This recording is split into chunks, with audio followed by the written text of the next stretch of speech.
èmi ò tí rí ìlú tí ó jẹ́ pé àwọn kan máa wá máa threaten ìlú dídí o a whole Nigeria. Fulani ò threaten Ghana, wọ́n flush wọn out. Fulani ò threaten Cameroon, wọ́n flush wọn out.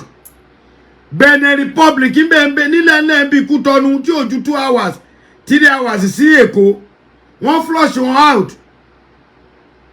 My question is, ẹjọ́ tó lọ ṣé Gumi lágbára ju the whole Nigeria lọ?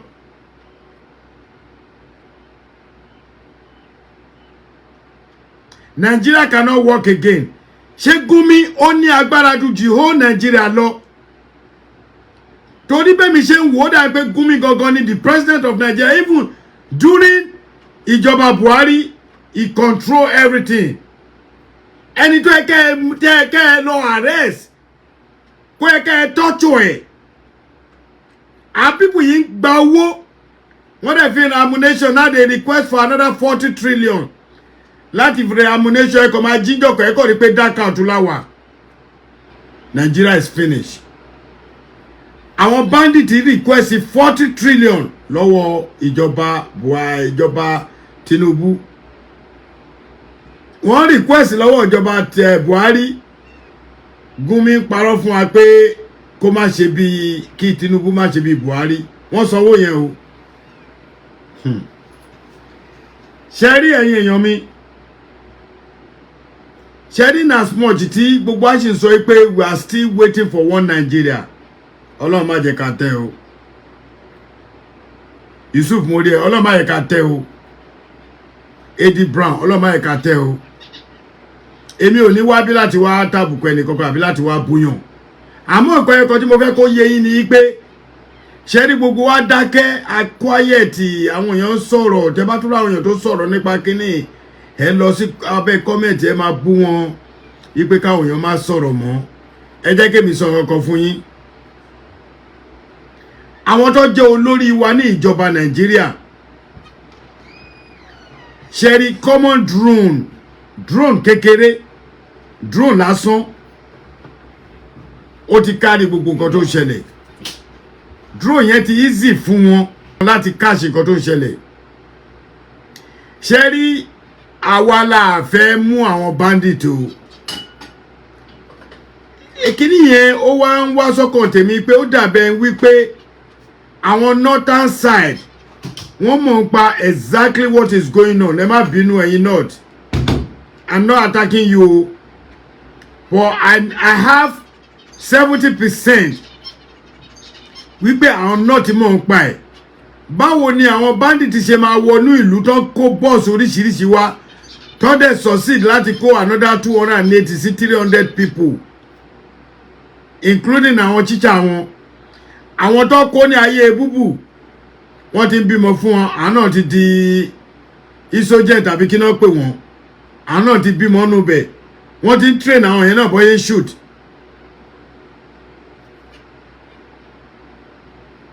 Ẹ jẹ́ ká sòótọ́ ọ̀rọ̀, Nigeria is finished. It's either you like it or not, but mo ń call on behalf of the world. Torí mo ní kíní kan tí ex-president wa l'Amẹ́ríkà sọ. Ó ní tó bá yẹ pé Nigeria, tó bá yẹ pé òun ni president Nigeria ni, ó máa ti ọ̀pọ̀lọpọ̀ sínú jail. Máa yẹn ń parọ́ ni.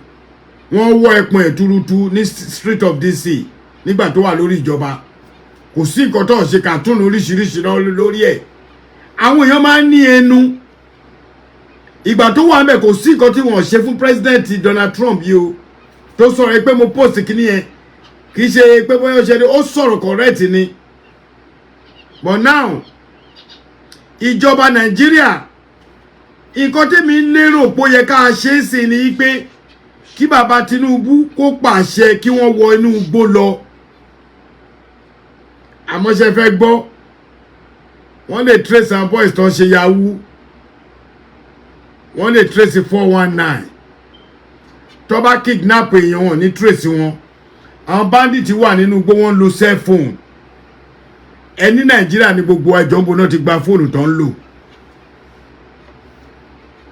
Question mi, ọ̀rọ̀ mi ò ní pọ̀ rárá, wàláì. Níbo náà ti rí fóònù tó ń lò, network wo náà ń lò nínú igbó Nàìjíríà tó fi ń kó wa.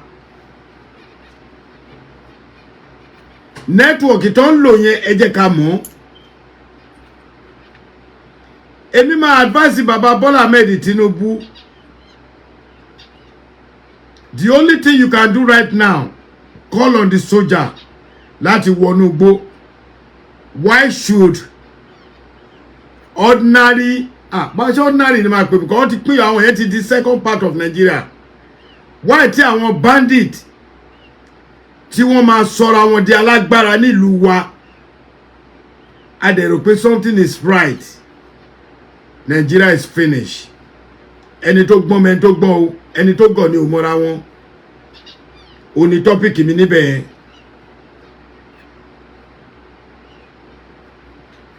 Ẹni tó gbọ́n ó mẹ́ni tó gbọ́n o. Tìmílẹ́yìn wàláhì ẹni tó gọ̀ ni ò mọ́ra wọn. Àwa máa wá sọ ọ̀rọ̀ tí oníkálùkù á lè ṣe àṣẹ rí ẹ má jẹ́ n parọ́ fún yín. Wọ́n list sí wa, wọ́n list sí gbogbo life tá à ń ṣe yìí. Bàbá mi Gbajabiamila, ẹ má jẹ́ kí ìjọba bàjẹ́ mọ́ Bàbá Tinubu lọ́wọ́. Bàbá Tinubu ò lè dá ṣe. Ṣé rántí pé ìyá kan ti jáde nígbà kan. Ó ní àwọn tó ń tán àwọn kàbá. Àwọn náà operate Nigeria. Lójú tèmi Astagfirullah. Èèyàn gbọ́dọ̀ ṣọ̀rọ̀ sọ. Ṣé Bàbá Tinubu mọ̀ ń pa kíní tẹ́lẹ̀ kó tó sign kó tó di pé àwọn náà wọlé fún election? Ṣó ní àwọn kan tó ń sign ni the best bet ni pé tí a bá ṣọ́ra ní ìjọ kan àárọ̀ kan. Ṣé rí the lucky nǹkan tí kíní ò ṣe tí bomirag. Ọlọ́run dẹ̀ ní jẹ́ kó débi tí mo fẹ́ dárúkọ yìí. Nǹkan tí kò tí bomi tí ò jẹ́ kó bomirag tó fi jẹ́ pé kí gbogbo wa keep quiet ni pé wọ́n sì ń ṣe kíní ẹni northern side tó fi ń succeed. That is the reason why tí wọ́n ṣe ń succeed every time. Ìjọ tó bá wá sí west tó bá wá sí wọn àwọn náà mọ̀ yìí pé ibi tí igbó súnmọ́ tó ti lè operate nìyẹn. Ẹ má sọ fún mi pé àwọn security ìlú yẹn ò mọ̀. Kí ni Nigeria? Why Nigeria is paying for security? Kí náà sanwó security fún? Why ta ṣe sanwó security? Wọ́n dẹ̀ san salary fún wọn. The security system ó inú bìkọ́ báyìí náà wà tó pé wọ́n máa ní kọ̀ǹpútà tó máa gbé sílẹ̀ tó máa check gbogbo forest Nigeria tó máa mọ nǹkan tó ń ṣẹlẹ̀. Tí wọ́n bá máa attack Nigeria, tí ìlú kan bá máa attack Nigeria sí darkness one day wọ́n máa finish everybody. Èmi mọ̀ nípa nǹkan tí mo sọ o. Kódà nígbà tí mo tẹ̀ ń ṣe ordinary security officer back in like 18 years ago. Ibi tó máa gbé mi sí tó bá pé store kan la fẹ́ ṣọ́ àbí gbogbo ta. Ìdí kọ̀ǹpútà ti máa wà máa rí pin every garden thing ni máa rí. Satellite ti wà ní everywhere. Even in America satellite wà tẹ́ bá yìnbọn dábẹ̀ yẹn sìn. Tó bá yìnbọn pa tó bá yìnbọn báyìí. Satellite yẹn máa control the US police láti mọ range ibi tí ìbọn yẹn ti dún. Wọ́n máa mọ pẹ̀lú phone àti technology tó wà lọ́wọ́ wọn. Wọ́n máa mọ exactly the point tí ìbọn ti dún. Kò lè ṣẹlẹ̀ lù wá. Tó bá shoot ìbọn sí sàrà ni. Ta ló fẹ́ wò? A dẹ̀ ní security. Tí a bá try láti tún Nàìjíríà ṣe bàbá mi Bọ́lá Ahmed Tinubu ọmọ olódò dẹ lè dá ṣe. My advice to the federal government, even my advice to the president of Nigeria right now, advice ẹ̀rọ kan tí mo ní sí ni pé ẹ pè international community, international kí ló máa ń pè ẹ bá mi rántí kí n má sọ òyìnbó sọ, ẹ pé àwọn international world kìíní kan wá help wa. This is the time. Ẹ kò bá mi share kíní mark end ẹ̀ sí mo kàn fẹ́ fún bàbá yẹn ní advice ni. Torí ṣe mọ̀ pé olówó tó lówó bá jókòó ń gbà mí. Nǹkan tó máa forí ẹ̀rù ọ̀tọ̀. Àwa tá a jẹ́ tálíkà la máa sọ fún ó dàbí tó bá ń play ball ni. Ṣé mọ̀ pé tó bá ta bá ń wo ball nsìn. Àwa rí gbogbo kọ́nà tí ó yẹ kí next person ju pass sí. Bọ̀ òun wò lè rí torí ó sáré. Ẹ tó bá rí nítòsí ló fẹ́ ju pass yẹn sí. Bọ̀ àwọn ọlọ́mọ pé Finidi George ibẹ̀ ló yẹ kó ju pass yẹn sí. Ó lọ̀rọ̀ tí mo fẹ́ sọ fún bàbá Tinubu. Baba Tinubu ẹ pè word kan wá bá wa dá sí kíní. Èmi ò tí rí ìlú tí ó jẹ́ pé àwọn kan máa wá máa threaten ìlú dídí o, a whole Nigeria. Fulani ò threaten Ghana, wọ́n flush wọn out. Fulani ò threaten Cameroon, wọ́n flush wọn out. Benin Republic nílẹ̀ nílẹ̀ bí Kútọ́nù tí ó ju 2 hours 3 hours sí Èkó, wọ́n flush wọn out. My question is, ẹjọ́ tó lọ ṣé Gumi lágbára ju the whole Nigeria lọ?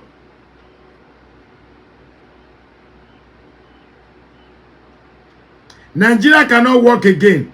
Ṣé Gumi ó ní agbára ju the whole Nigeria lọ? Torí bẹ́ẹ̀ mi ṣe ń wò dà pé Gumi gangan ni the president of Nigeria. Even during ìjọba Buhari, he control everything. Ẹni tó yẹ kẹ́ lọ arrest, kó yẹ kẹ́ torture ẹ̀. Our people yìí ń gba owó. Wọ́n dẹ̀ fi ammunition, now they request for another 40 trillion.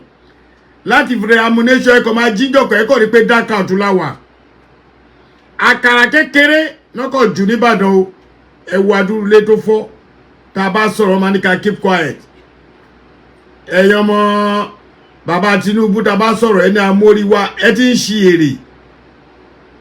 Ṣáwa wá jọta Tinubu ọmọ Baba Tinubu làwọn náà, because Tinubu is the president of Nigeria today. My advice to Baba Bola Ahmed Tinubu àti gbogbo àwọn sọ̀gbẹ́tọ̀ wọn. Ẹ lọ gba àwọn international ẹran mi létí bí ṣe lè pe òyìnbó, ẹ lọ gba àwọn alágbára. Ẹ lọ sanwó. Irú 40 trillion tẹ́ fẹ́ san yẹn, tẹ́ bá mú 5 trillion fún àwọn ìlú kan tó ṣí ní dọ́là. According to Atoshi, one is like 25 billion. Kódà tó bá jẹ́ 5 billion ní Nigeria, $5 billion ní Nigeria gbé fún àwọn tó lè help wa.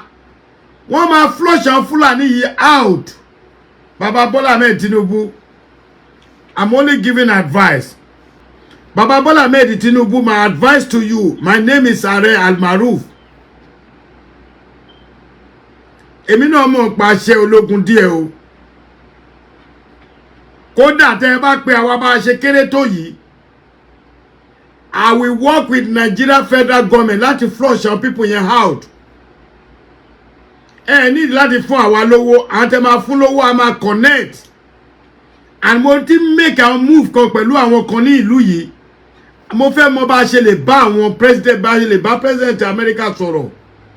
Tí wọ́n lè help wa, Nigeria need help right now. Another 280 to 300 náà tún kó. Tí ó ṣe iṣẹ́ tó fẹ́ parí láàrin 5 minutes. Another 280 to 300. Ṣé rí Yoruba nation o, Yoruba ò nation o, Odùduwà ẹ̀dẹ̀ kíní kan o, Odùduwà ò ṣe kíní kan o, Nigeria o, Nigeria o, àti Yoruba nation o, àti one Nigeria kò sí tó lè work if we did not flush the Fulani out. Ṣé ń gbọ́ mi? Even at all, tí Yoruba nation bá dá dúró tó bá divide ìlú, àwọn people yìí sì máa worry àwọn state kan. Àwọn people yìí sì máa ba ìlú jẹ́ bó ṣe ń ba ìlú jẹ́ yìí ni. Àwọn people yìí mọ̀ yìí pé nǹkan tó ń ṣẹlẹ̀ nílùú Nàìjíríà kò ṣe nǹkan tó dáa rárá. Àwọn people yìí mọ̀ yìí pé gbogbo nǹkan tó yẹ kí Nàìjíríà ṣe àní ṣe lásìkò. Ìlú máa bàjẹ́ sí all the time ni, I swear to God. The only thing tí Baba Bola Ahmed Tinubu lè ṣe ni pé ẹ jẹ́ kí bàbá connect pẹ̀lú àwọn world. Kí wọ́n gba security. We don't have a capable security in Nigeria. Our security cannot do anything. They are powerless. I swear to God. They are all powerless. Nigeria tó yẹ pé àwa ni number 1 ní Africa tá ń gbìjà. Àwa di pé àwọn Cameroon, Sierra Leone, Liberia, Ghana wọ́n wá fi wá pa. Àwọn people tá ń sọ̀rọ̀ èyí wọ́n wà káàkiri. àwọn people tí wá ní agbára débi pé tó bá yánsìn wọ́n máa da màálù ní street. Mo tẹ̀ tún gbọ́ pé wọ́n náà da màálù ní town kan ní Owódé lọ́yọ̀ọ́. Ẹ̀yin brother mi tẹ́ wà lórí bí ọ̀rọ̀ ẹyọ kan tẹ́mi kàn máa sọ fún yín ni pé ẹ jọ̀ọ́ torí Ọlọ́run ẹ bá wa pé bàbá Bọ́lá Ahmed Tinubu wọ́n nídìí láti gba security kan fire gbogbo àwọn tó wà ní gọ́ọ̀mẹ̀ntì yẹn gbogbo àwọn tó wà ní sójà àmì yẹn let them fire them ẹ jẹ́ kó lọ jókòó sílé.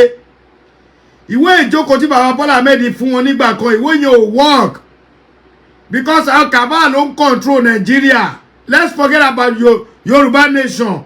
I'm not talking about Yoruba nation right now. I'm talking about my own town, my own country, Nigeria. Bye. Nigeria ṣì ni wá o. A lè máa sọ pé a fẹ́ pín o. In as much tá àti ìpín tí Mósì wá sì ń gbé pálí green kiri. A lè kúrò lójú kan o. Ẹni tó bá wá wò pé ọ̀rọ̀ Nàìjíríà yìí bó ṣe yẹ kó rí nìyẹn tó bá yá èmi ò sínú àwọn tó bá bèbú ẹ mọ̀ pé Ààrẹ Amaruf tèmi mo mọ nǹkan tí mò ń sọ. Ìwọ̀nba ọgbọ́n díẹ̀ táwa ní ìwọ̀nba ọgbọ́n díẹ̀ tá a ní tó bá sọ̀pọ̀tì wa ipe ẹ̀yin ọmọ Yorùbá àwa tá a wà nílùú òyìnbó káàkiri láwọn tó tẹ̀ tún ní experience lórí army sójà ju àwa yìí lọ àwa ìbọn kékeré là ń lò àwọn tó ń gbé ìbọn ńlá kò sí tẹ́mi ò lè yìn ẹ pè wọ́n kẹ́ bá wọn sọ̀rọ̀ tí bàbá Bọ́lá Ahmed Tinubu ò bá ṣe kíní a lè succeed. Àdúrà mi kàn ní pé kí àwọn people yìí kó má padà di pé wọ́n máa wọnú town níjọ́ tó bá wọ Ìbàdàn tó bá wọ Èkó tó wọ Ẹ̀gbá tó wọ Ìlọrin tí wọ́n kóyàn bẹ́ẹ̀ yẹn ìjọ ẹ̀ la máa mọ tó ṣẹlẹ̀. Nísìnyí àti ìmọ̀lára a fi pé bóyá wọ́n ń bá wa ṣeré kí èèyàn dìídì ká ọ̀rọ̀ yẹn dàbí pé kí o lè báwo ẹ máa pùtẹ́ ó dàbí pé kí o lè kó lè gbé bank manager mẹ́rin kan káwọn olè máa dìmáàdì lọ́wọ́ yín pé tẹ́ ẹ̀ bá fún ọ ní 20 billion ẹ̀ lè fi bank manager ẹ̀ lẹ̀ o lè lásán àbí kí o lè kó gbé kó mú DPO police station bíi 8 lẹ́kọ̀ọ́ kó kó wọn ní the same time kó wá ní kẹlẹ́ mú 40 trillion wá àbí kí àwọn arm robber kó gbé àwọn olórí sójà wa nílẹ̀ Nàìjíríà àwọn army àwọn naval officer àwọn tó ń jà lórí omi àwọn tó ń jà lófurufú kó wá ní kẹ mú wá kéde máa wò wọn ẹjọ́ tó lọ ṣe bá ní army tó ń jà lókè ṣe bá láwọn fighter. Nigeria is one of the best fighter ní Africa lẹ́nìí kó tó di pé wọ́n báyé wa jẹ́ àwọn tó wà lókè yẹn so kò sí ẹni tó lè command ẹni tó gbé within 1-2 hours tó lè command wọn pé ẹ lọ flush our people yà out ibi tó bá wà common drone tí òjú bá lọ á gbé gbogbo wọn jáde. Nigeria, you know the right thing to do but you refuse to do the right thing. Ọ̀rọ̀ mi ò ní jù yẹn lọ. Ọ̀rọ̀ mi kò ní ṣe kíni kò ní jù yẹn lọ. Nigeria know the right thing to do but the president and àwọn tó kó sòdí they refuse to do the right thing at the right time. Wọ́n ti gbà tó bá bomi rag. Ọtí nǹkan tí mi ti ẹ̀ bìlí pé ó yẹ kó ń ṣe tó bá fẹ́ mọ̀ pé kíní ìka wọn lára kọ́kọ́ lọ àtàkì Aso Rock. Ẹ má bínú tọ́rọ̀ mi bá bí inú. Ẹ̀yin bandit ẹ pé Gumi kó ní kọ́kọ́ lọ àtàkì Aso Rock kọ́kọ́ gbogbo every guided body tó wà mẹ́ kọ́kọ́ wọn ìgbà yín kọ́kọ́ lẹ́ máa mọ̀ pé nǹkan ṣe yín. The Nigeria government they know the right thing to do but they refuse to do the right thing at the right time until tí kìíní bá get worst. Èmi máa pariwo àwọn kan wò pé èbí ló ìbò wà kí ló kó kàn mí torí níjọ́ tó bá máa operate wọn ní sọ fún yín ọ̀pọ̀lọpọ̀ ẹlòmíì máa wà ní Nàìjíríà nínú wa ọ̀pọ̀lọpọ̀ máa wálé ẹmọ Nàìjíríà tó wà káàkiri l'Amẹ́ríkà, London, Egypt, Germany, Holland, Dubai, Puerto Rico, káàkiri gbogbo ọmọ Nàìjíríà wà ń bẹ̀.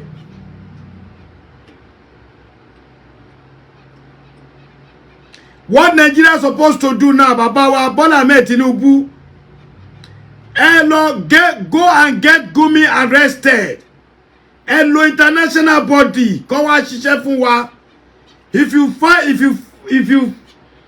try to spend $5 million, $5 billion, gbogbo kọ́tà sọ yìí, within 2-3 weeks, wọ́n bí wọ́n kú, wọ́n máa flush wọn.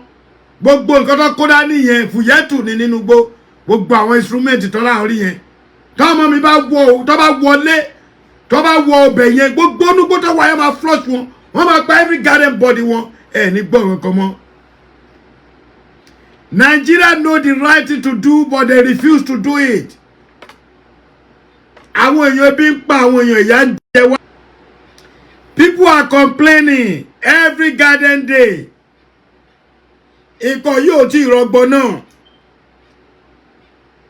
Ebi ń pa Nigeria. President Bola Ahmed Tinubu, you guys know the right thing to do, but you guys refuse to do it. Má tẹnumọ́. Ẹni tó gbọ́n mẹ́ni tó gbọ́n, òmùgọ̀ ni òmọ́ra wọn.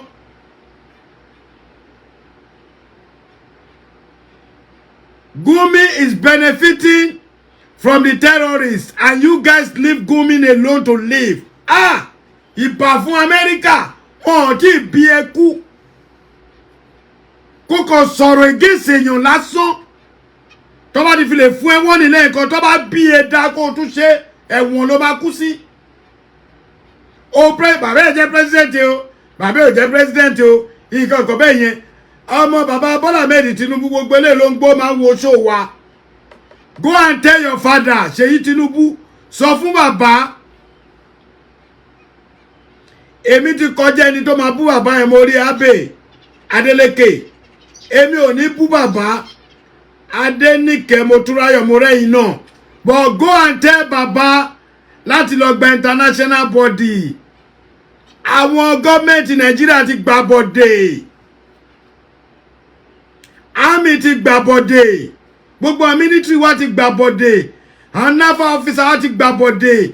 Àwọn tó ń jà lórí omi ti gbà bọ̀dé. Àwọn tó ń jà lófurufú ti gbà bọ̀dé. Àwọn ọlọ́pàá wa gangan ti gbà bọ̀dé. But now àwọn ọlọ́pàá yìí tó wọ̀ sí ni pé ẹ mọ bẹ́ẹ̀ ṣe lè search àwọn Yahoo boys. Ẹ mọ bẹ́ẹ̀ ṣe lè fi fóònù trace wọn, but ẹ lè trace bandit. Ọlọ́run bá o. Let me just keep it this way. Baba Bola Ahmed Tinubu, ọmọ yín làwa jẹ́. Bá a ṣe kéré tó yìí,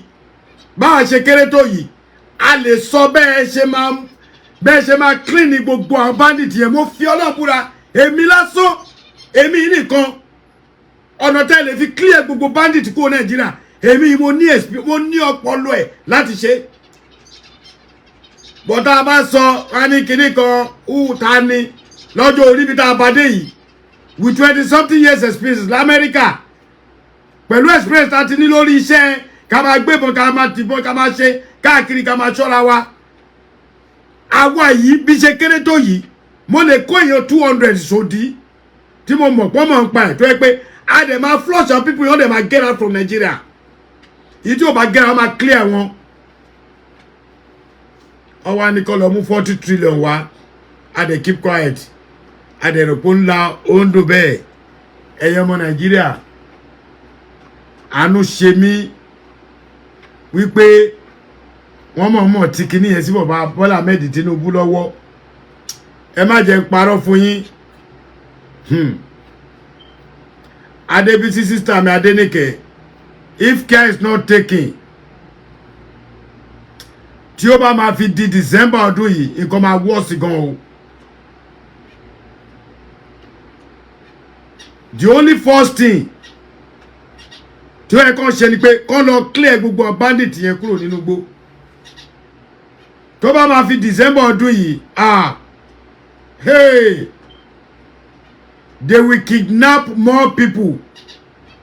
ìwọ gogo tó bá rìn tó bá lówó tó bá ń gbọ́ show mi tó bá wà Nàìjíríà tó bá ń gbọ́ show mi tó bá wà Nàìjíríà tó mọ̀ pé olówó lọ́wọ́ má fi gbogbo ara rìn má túra lẹ̀ o àwọn boys ò bá ẹgbẹ́ wa náà ti mú ṣẹlẹ̀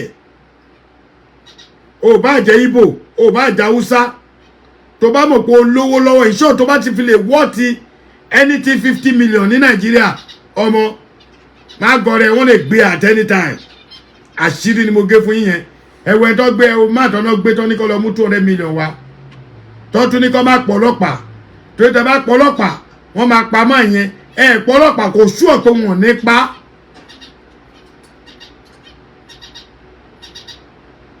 tó o bá ní owó ni mò ń sọ fún ẹ tó bá wí kẹ́ gbọ́ àrò Rasheed mo rí ẹ ṣé ní ẹ tẹ́ ẹ bá mọ̀ tẹ́ ẹ bá nífẹ̀ẹ́ nínú yín tẹ́ ẹ bá nífẹ̀ẹ́ ẹ sọ fún wọn wípé tó o bá ti ní owó tó o mọ̀ pé owó ti 50 million cash ó wà lẹ́kọ̀ọ́ ó wà lọ́yọ̀ọ́ ó wà nìbàdàn ó wà lẹ́kìtì ó wà lẹ́gbàá wo ẹ̀yìn ẹ̀ wò àwọn èèyàn ò rí owó jẹun wọ́n dẹ̀ ti ń gba connection kidnapping inú àdúgbò kò ń ṣe ti Fúlàní wọ́n lọ múra ọmọ Yorùbá ló múra bíi Fúlàní tó wá ń gbéyàn olẹ́ṣẹ́ rárá ìlú òyìnbó tí wọ́n ń dágbére tó bá ń bọ̀ lé wọ́n máa sá kúrò lẹ́yìn tó bá ń lọ irú èmi ṣe bẹ́ẹ̀ gbé mi ń sìn wọ́n kàn máa pa mí nítorí kò sówó ti fẹ́ fún wọn ẹbí mi ò èmi nìkan náà ni bẹ́ẹ̀ wí nàánú lé lónìí jẹ́rò mi ní.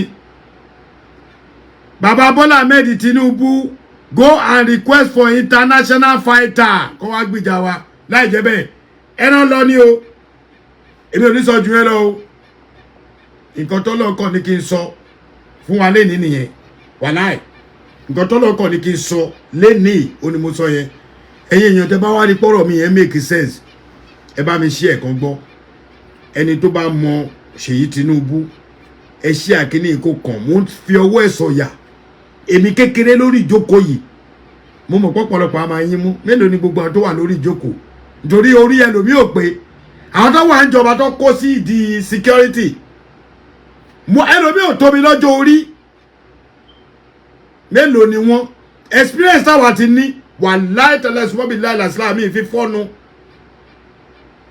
ìdá lè fi kó àwọn kìíní láàrin ọ̀sẹ̀ méjì wọ́n á palẹ̀ wọn mọ́ àmọ́ kò sẹ́ni tó fún wọn ní ọ̀dà bàbá Bọ́lá Ahmed bá pàṣẹ àwọn kan máa máṣe wálẹ̀ kí ló dé tán lọ pàṣẹ kí wọ́n kó